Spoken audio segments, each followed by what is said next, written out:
Hello everyone, this is Chess Peculiar Boy. This is teach you how to play chess by following the rule of chess, part 3. So today we're going to play it against 1300 bot. It's called Nelson. And we're going to follow the rules, which is control the center, develop your pieces, and castle as soon as possible. So let's go. Without further ado, we play the e4, controlling the center. e5, amazing. Now, of course, we develop all knight, as usual. Okay, he goes here. This is what we call the early queen. He goes here to attack everything, so you know, you have to be careful. Even though he's not developing any of the minor pieces, still early queen in a high level game is dangerous. If your opponent knows what he's doing, this is dangerous. But as an intermediate or beginner level, I don't think that's a big threat. So we just develop all knight. Now first thing first, goes knight here. We can actually go here. So like bishop c4, bishop b5 are all good moves. I think bishop b5 is good, and we just wait.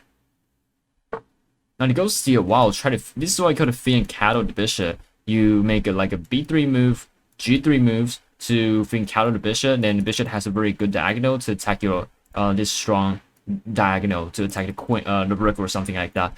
So that's very interesting move. But like from in this position, I don't think there's like a big threat. So I think we just go d3, try to develop and castle. Okay, now bishop there is very interesting. It goes here to aim in this f2 square, and that's probably the purpose of playing b6, because b6 is anchor this bishop, so this bishop is kind of safe right now. You don't have a lot of ways to kick the bishop, but anyway, we go here, bishop there, develop the bishop or castle. I mean, both of them are good. I think we can just castle, just keep our king in safety. So this position, he goes a6.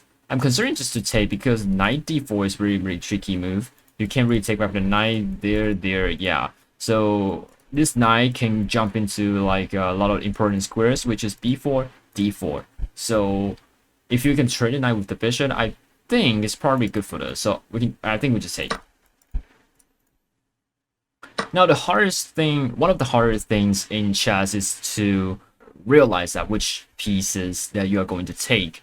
Because even though they are all minor pieces, there are like, you know, good pieces and bad pieces. Like if the knight's in the room, like h file or a file, that's the bad knight. So you might want to trade the knight as soon as possible.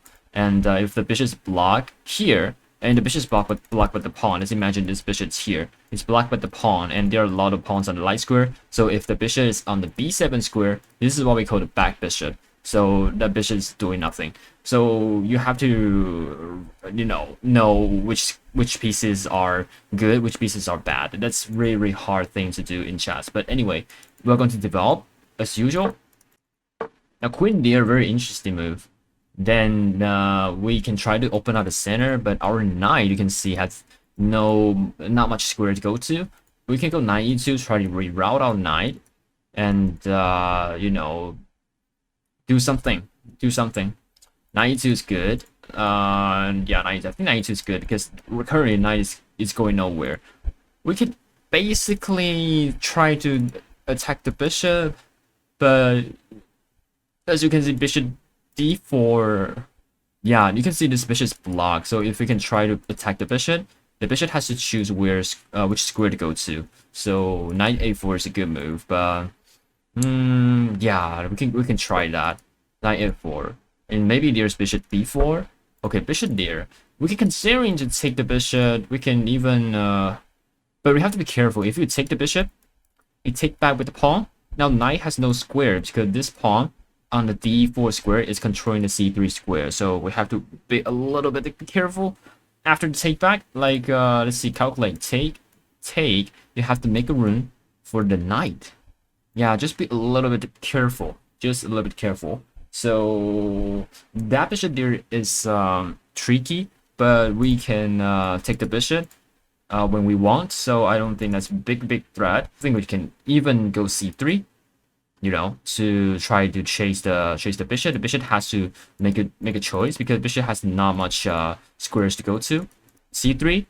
Now, yeah, he has to retreat or just taken by the knight. So I think c3 is a good move, but c3 just weaken the d3 square because the pawn was originally protecting this. If you push, this pawn would be supported by only the queen, so you have to be careful. Pawn moves are tricky. And plus, if you go c3, if you go like b5, your knight is still hanging. So that's a fair trade, even though.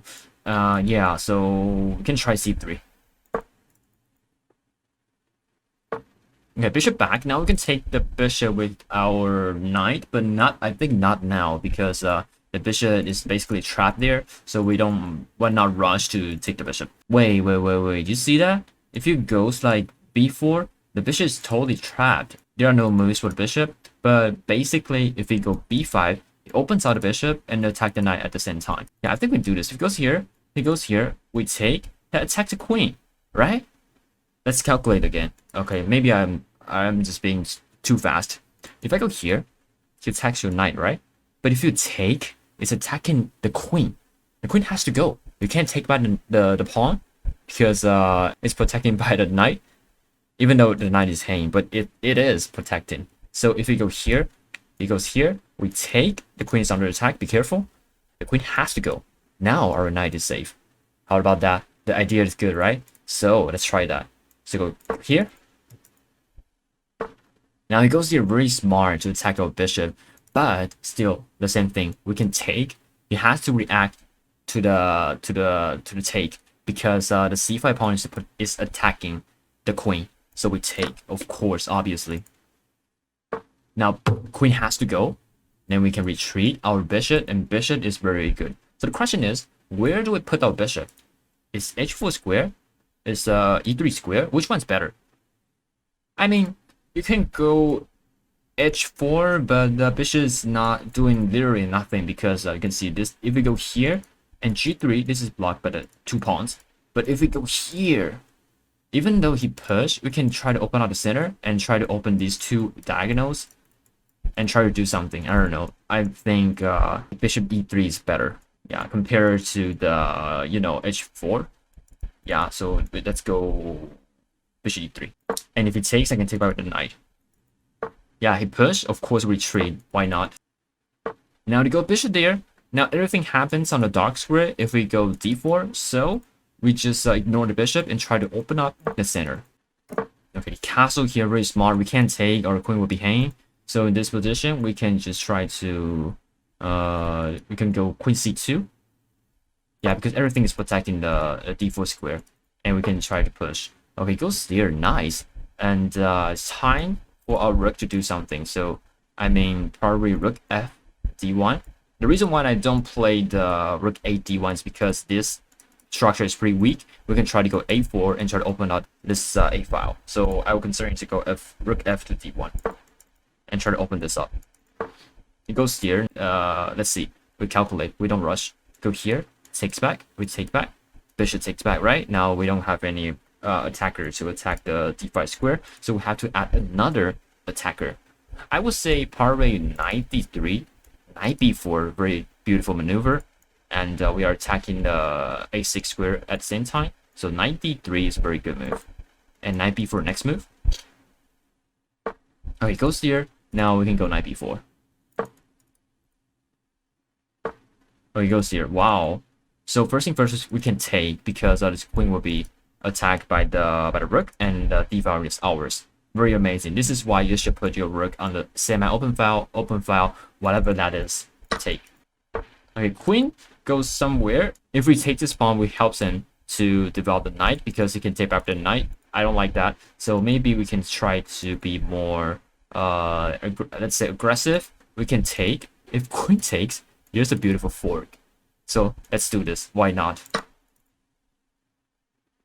Queen takes back. Huge blunder because this is a beautiful fork. Forking the king and the queen. You are going to lose your queen, and we simply win the game. Yeah, we take the queen with the check. That's even better. Now, what you're gonna do? You're going to checkmate your opponent as soon as possible. How are you gonna do that? We put our rook on the a1. Has a reason. We're going to open up this a file, checkmate my opponent, and end this game. So how do we do this? a4. Now bishop there. We can just take. Bishop take back. We can chase the bishop, even though the bishop is protecting the a6 square, right? Now a6 pawn. Now we can chase the bishop. The pawn is protected by the queen. We chase the bishop. Bishop has to go. then you can check the a6 pawn by the rook with our rook. Yes, exactly. He has to go.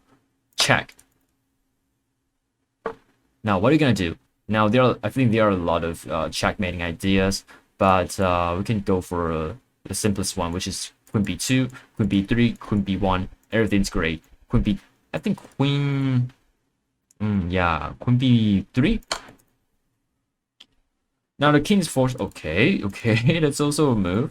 We can go just take, and if he goes here, try to attack the knight. Basically, I think this is just checkmate, right? Because queen is guarding this, and rook here deliver checkmate. So this is a beautiful checkmate. All right, amazing. So we basically just follow the rules like this position. You can see early queen is really bad because he developed his queen and doing nothing. And I can see this plan is unclear because this is not really attacking anything. And we are preventing the knight to jump in. If the knight jump in like a d4 square, that would be scary. So I decided to take the knight. Amazing. He goes here. We attack the queen. That's the reason why you shouldn't play the early queen, because that it's really easy to be a target. He goes queen there. Now we try to go there. Probably the amazing move, and bishop there. We chase the bishop. He goes back. We chase the bishop again. Now he goes there to attack our bishop, but the problem is we take the bishop with the tempo because this is attacking the queen. The queen has to go. We retreat, and he goes there, and we just retreat simply. He goes there and try to open up the center, and he goes here castle. Not a really amazing move, but it's a move. So basically, we go queen c2. If he takes back, we have a million people guarding this d4 square, so no worries. And we try to, control the d file by play rook f1. And go knight here, little maneuver. You can see this maneuver is strong. It's very strong. It's basically forking everything. And he goes here, try to guard 6-6 square. Now we simply just open it up, and the queen is under attack. Queen has to go. Now we can take the rook. This is really beautiful. This is what I call a tactic. You take the rook, queen has to take back, fork, right? So you have to, realize that the position is changing all the time. Every move you made, the position will change a little bit differently. So this is a fork. Now we take the queen. Everything just very straightforward, and checkmate. Yeah, so this is what it is. So thank you guys for watching. I'm going to do the next one, which is played against a 1500 bot. And if you guys like this video, you can just leave your comment and share your thoughts. Thank you. See you guys next video. Goodbye.